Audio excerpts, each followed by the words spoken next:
हो सकता है कि मोदी जी भी संक्रमित हो, लेकिन बात को पूरा छुपाया जाता है। डॉक्टर को धमकाया जाता है कि तुम कैसे पॉजिटिव लिख दिया, हमसे पहले पूछा, हमसे पूछकर तुमको रिपोर्ट देना चाहिए था। अगर एनजीओ नहीं होता, अगर लोकल स्तर पर बहुत सारे ऐसे समाज सेवी नहीं होते तो कितने लोग तो भूखे भी मरते। कोरोना से मौत तो अलग बात है, बहुत सारे लोग भूखे मरते। तो छोड़िए ना, सुशील मोदी की आप बात करते हैं। सुशील मोदी कोई जन नेता हैं क्या?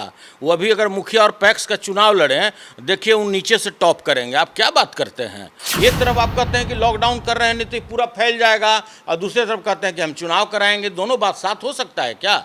ये तो बेतुकी की बात ही है। और जो हमारे नेता तेजस्वी जी ने जो बात ये उठाया है, आज अगर चुनाव हो जाए तो तेजस्वी जी को मुख्यमंत्री बनने से कोई रोक सकता है क्या? नमस्कार, मेरा नाम आलोक है, आप लाइव सिटीज़ देख रहे हैं। बिहार में भी कोरोना को लेकर के लोग त्राहिमाम कर रहे हैं। ऐसे वक्त में जब आंकड़े लगातार बढ़ रहे हैं, वैश्विक महामारी कोरोना के रोकथाम के लिए एक बार फिर से लॉकडाउन लगाया गया है। राजधानी पटना समेत बिहार के लगभग दर्जनों जिलों में एक बार फिर से लॉकडाउन का असर देखने को मिल रहा है लोगों को बचाने के लिए। लेकिन ऐसे वक्त में क्या बिहार में राजनीतिक सरगर्मियाँ जो बढ़ रही हैं वो सही है क्या, जनता के हित के लिए है क्या? लोग तो इस पर विचार कर रहे हैं। हमने भी ओपिनियन पोल कराया, उसमें नतीजा आपने साफ देखा है। उस वीडियो को भी आप देख सकते हैं। फिलहाल इस वक्त हमारे साथ आरजेडी एमएलसी सुनील कुमार सिंह जी हैं, बिस्कुमान के चेयरमैन हैं। बहुत सारे पद हैं आपके पास, लेकिन क्या लग रहा है जिस तरीके से असर दिख रहा है? गांव में भी आप रह रहे हैं, छपरा आपका घर हुआ, कैसा माहौल है? बिल्कुल बहुत ही भयानक रूप लेता जा रहा है कोरोना। और जिस तरह से बिहार राज्य सरकार की तैयारी थी, स्वास्थ्य विभाग की तैयारी थी, इससे बिल्कुल आप इनकार नहीं कर सकते हैं कि आने वाले एक आध महीने के अंदर में पटना के प्रत्येक घर में, प्रत्येक अपार्टमेंट में आपको एक कोरोना का मरीज से भेंट हो जाएगा। सुनील सिंह का ये अनुभव है या फिर दावा कर रहे हैं? नहीं, बिल्कुल दावा नहीं कर रहे हैं, मेरा अनुभव बता रहा है। और जिस तरह से आप देखे होंगे कि बिहार में पहले पूरा कोरोना मरीज को दाबने का प्रयास चला, जब हंगामा मचा, जब किसी तरह से ट्वीट हुआ, तब लोगों ने स्वीकार किया कि हाँ, एक एम्स में कोरोना मरीज का मृत्यु हुआ है। और पहले आप देखे होंगे कि बिहार सरकार का वो आलम था कि जब किसी का मृत्यु हो जाता था तो उसके जब मृत्यु सही है, जब उसको लोग स्मशान घाट में जलाने जाते थे, तब लोग जाकर उसका कोरोना का टेस्ट लेते थे कि इसको कोरोना था। जब किसी की मृत्यु हो जाती थी तब लोग उसके टेस्ट को बताते थे कि इसको कोरोना है। और भी सबसे बड़ा एक आपको रूप में बताना चाहता हूँ कि आज आपका सीएम हाउस हो, डिप्टी सीएम हाउस हो, जितने भी लोग संक्रमित होते जा रहे हैं, हो सकता है कि 60 नहीं, वहाँ 100 की संख्या हो सकता है कि मोदी जी भी संक्रमित हो, लेकिन बात को पूरा छुपाया जाता है। और इस तरह से छुपाया जा रहा है और रिपोर्ट भी अपने अनुसार लिया जाता है। डॉक्टर को धमकाया जाता है कि तुम कैसे पॉजिटिव लिख दिया, हमसे पहले पूछा, हमसे पूछकर तुमको रिपोर्ट देना चाहिए था। मतलब इस तरह का माहौल बना हुआ है। जिस तरीके से कह रहे हैं कि हम दावा कर रहे हैं, तो कहीं ना कहीं जो बातें आप कर रहे हैं इससे सरकार के जो गलियारे हैं उसमें हड़कंप मच जाएगी। देखिए, जो लोग 2-3 महीना तक अपने हाउस से निकले नहीं, मैं नाम नहीं लेना चाहता, बहुत सारे ऐसे मंत्री भी हैं, विधायक भी हैं जो बिल्कुल 3 महीना जनता से कटे रहे, जनता मर रहा है, जी रहा है, उससे कोई लेना देना नहीं। अगर एनजीओ नहीं होता, अगर लोकल स्तर पर बहुत सारे ऐसे समाज सेवी नहीं होते तो कितने लोग तो भूखे भी मरते। कोरोना से मौत तो अलग बात है, बहुत सारे लोग भूखे मरते। कोई भी रूलिंग पार्टी का विधायक हो, कोई भी मंत्री हो, कोई भी जनता का सूद लेने नहीं गया। लेकिन आज चुनाव का जब बात आया है तो कोई वर्चुअल रैली कर रहे हैं, कोई कह रहे हैं कि समय चुनाव होना चाहिए। तो इसका एक मुख्य कारण है आलोक जी, मैं आपको बता दूं कि कहीं ना कहीं सरकार के बैठे हुए मुखिया को यह डर है कि कहीं अगर इस तरह से कोरोना फैलता चला गया और चुनाव अगर समय नहीं हुआ तो राष्ट्रपति शासन लागू होगा। और जब राष्ट्रपति शासन लागू होगा तो वैसे परिस्थिति में मेरा कमांड नहीं रहेगा सभी पदाधिकारियों पर, मेरा कमांड नहीं होगा डीएम एसपी पर, तो ओरिजिनल खेल सामने आ जाएगा। जो ये लोग खेल खेलते हैं बैकग्राउंड से कि वहाँ पदाधिकारी अपने मन अनुसार, वहाँ पर पदाधिकारी अपने मन अनुसार, कौन खेलेगा तब उस वक्त में? उस खेल कौन खेलेगा? उस समय राष्ट्रपति शासन होगा तो हमको बोलने का ज़रूरत है कि उस समय ओरिजिनल खेल कौन खेलेगा। और देखिए, आने वाले समय में हमको ऐसा महसूस होता है कि होना भी वही है। आप चाहे कितना भी कर लें, ये मुखिया जो हैं इस राज्य के, वो जनता का ख्याल नहीं कर रहे हैं। जनता मर रही है। आज पटना में जाइए, कहीं भी आपको आदमी नहीं दिखता है। इतने लोगों में भय बना हुआ है। लोग जब देख रहे हैं कि जब सीएम भी इससे अछूते नहीं है, डिप्टी सीएम इससे अछूते नहीं है, तो हमारा क्या बिसात है। मुख्यमंत्री सुशील कुमार मोदी दावे कर रहे हैं कि बिहार में प्रत्येक दिन 9,000 से अधिक की संख्या में जांच हो रहे हैं, इसीलिए संक्रमित मरीजों का आंकड़ा लगातार बढ़ रहा है। बे छोड़िए ना, सुशील मोदी की आप बात करते हैं। सुशील मोदी कोई जन नेता हैं क्या? वो अभी अगर मुखिया और पैक्स का चुनाव लड़े, देखिए वो नीचे से टॉप करेंगे। आप क्या बात करते हैं? अरे वो तो नीतीश कुमार जी के रहमो करम पर हैं। उनसे 100 लोग भाजपा में, बिहार के भाजपा में योग्य नेता लोग पड़े हुए हैं, लेकिन वो केवल चापलूसी दिन भर करते रहते हैं मुखिया का, और उनका नौकरी ही केवल स्टे किया हुआ है कि लालू यादव के खिलाफ बोलिए और अपना प्रमोशन पाते रहे। इसके अलावा उनके पास कोई जानकारी है क्या?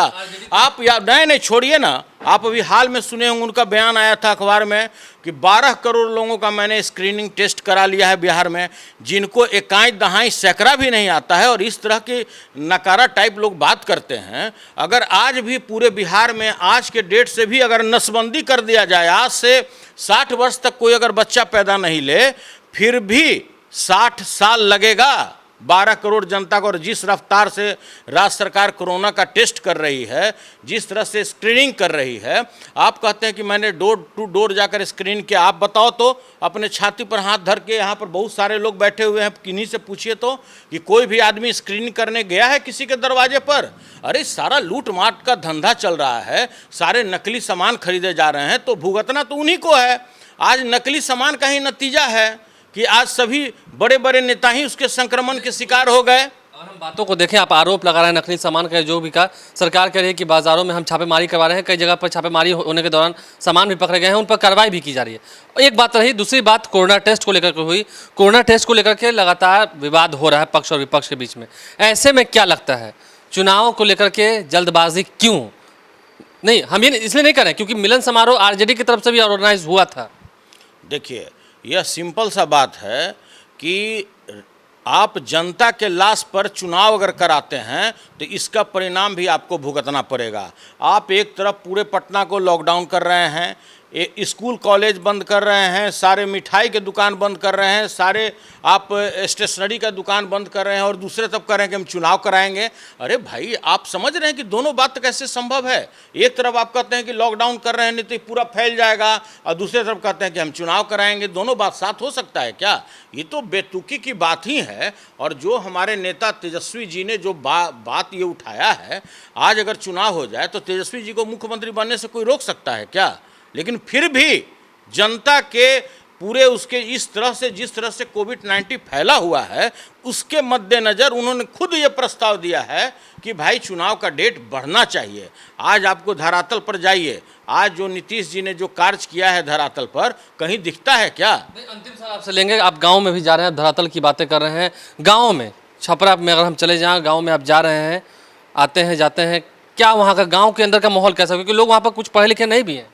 देखिए, अंतर इतना ही है कि पटना के लोग जागरूक हैं तो वो मास्क पहनते हैं, गांव के लोग मास्क नहीं पहनते, इसलिए कि जो जीविका दीदी से जो ये पूरे बिहार में जो दिलवाए हैं मास्क, उसका तो राम भरोसे है, और जो काम किए हैं वो तो सब राम भरोसे हिंदू होटल है। आप बताइए, कोई भी विश्व स्वास्थ्य संगठन या कोई भी मेडिकल टीम आज तक बोला है कि आप कॉटन का, सूती का, सिंगल लेयर का आप जीविका दीदी के हाथ से बनवा के मास्क दिए?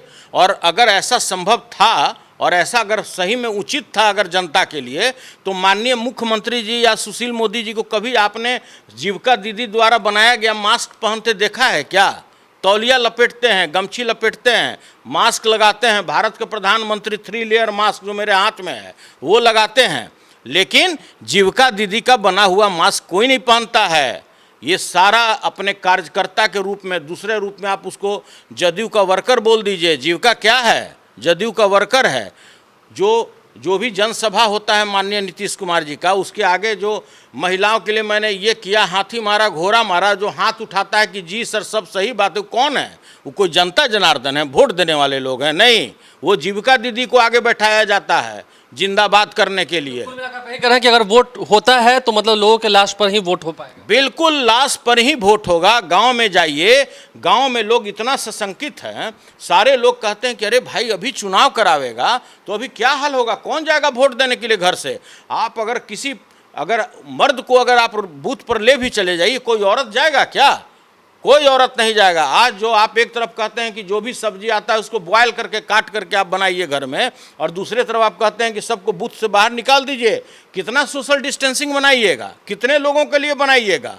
आज जो राशन दुकान पीडीएस का दुकान है, कहीं सोशल डिस्टेंसिंग नाम का चीज़ है क्या जिस दिन राशन बंटता है? ये तो सब फिजुल्ला की बात है। आप मान कर चलिए, ये लोग अगर चुनाव कराते हैं तो जनता के लाश पर चुनाव होगा और इनको परिणाम भुगतना पड़ेगा। देखिए, कुल मिलाकर थोड़े तर्क टिप्पणी का इस्तेमाल करते हुए ही सुनील सिंह विस्कुमान के चेयरमैन हैं। हाल ही में आरजेडी ने इन्हें अपना एमएलसी भी बनाया है अपने कोटे से। तो ऐसे में इन्होंने साफ कहा कि अगर ऐसे में सरकार चुनाव कराती है तो बिल्कुल गलत होगा, और गाँव में जिस तरीके के हालात हैं, हालात बद से बदतर ना हो, इसलिए पहले ही सरकार से अनुरोध है कि जल्द से जल्द इंतजामात किए जाएँ, सरकारी व्यवस्थाएँ जो हैं उसे सुचारू रूप से दुरुस्त किया जाए। हमने भी पहले अपने आप खुद को सैनिटाइज़ किया है, तब हम इतने पास बैठे हैं। हमने भी फिजिकल डिस्टेंसिंग के नियमों का पालन किया है, सैनिटाइज़ किया है अपने आप को, तभी हम ये इंटरव्यू कर रहे हैं। आप भी यदि कहीं घर में भी रहते हैं तो खुद को सैनिटाइज़ करें, साबुन से लगातार हाथ धोएं और तभी आसपास बैठें। आपके सेफ्टी के लिए ही हम भी अनुरोध कर रहे हैं। लाइव सीरीज देखते रहें, हमारे चैनल को सब्सक्राइब कर लें, साथ साथ फेसबुक पेज भी लाइक करें। इसके अलावा ट्विटर हैंडल पर लाइव सीरीज को फॉलो करें। धन्यवाद।